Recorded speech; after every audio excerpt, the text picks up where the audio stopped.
nakakabilib naman si Lola kahit matanda na naghanap buhay pa rin.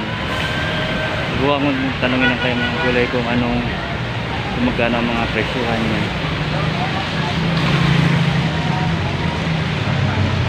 Wala, magkano yung ano nyo? Gulay nyo? Ito magkano yan la? Ha?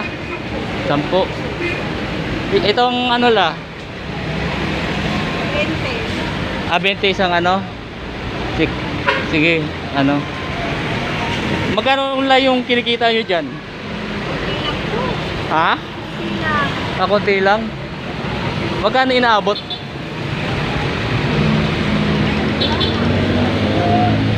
Ha?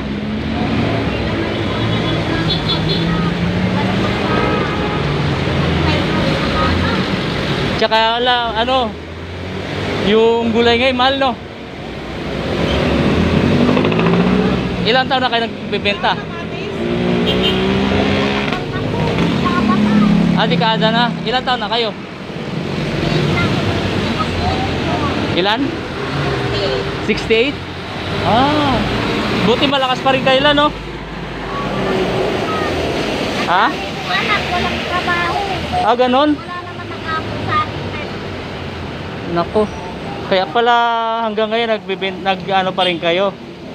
Tawag dito, nagtitinda. Ay, yung asawa nyo po? Matagal nang patay. Ganon.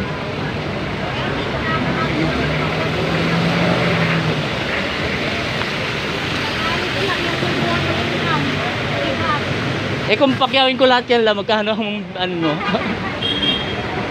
Ha? Magkano lahat yan kung papakyawin ko? Ano ba? Ganon. Balila, ito lang sa akin. Ito. At saka ito. Saka ito lang. Magkano lahat to? 50?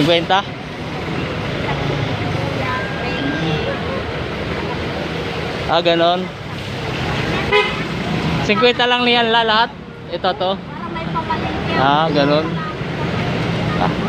Ganon. Okay. Yung kulang ko nga, 2 tilapia kaninang umaga. Kulang ko ngayon sa ngayon. Ganon po la. Ano? Bale, ito la.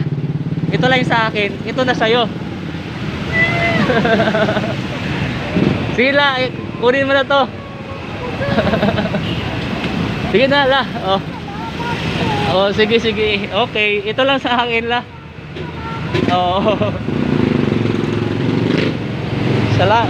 Salamat din nila sa ano natuwa si Lola. So magkano lang kinikita mo lahat yan? 300. Ganon. Okay. Sana makabenta kayo ng marami para mas marami ang mabibili nyo, Lola, no? Ng 3 kilong bigas, ang daming kakain. Ay nako, yung mga anak nyo walang trabaho? Ilang taon na yung mga anak nyo la? Anak ko na iniwanan ng asawa. Ganon? Buti lang, masipag pa rin kayo maghanap buhay, no?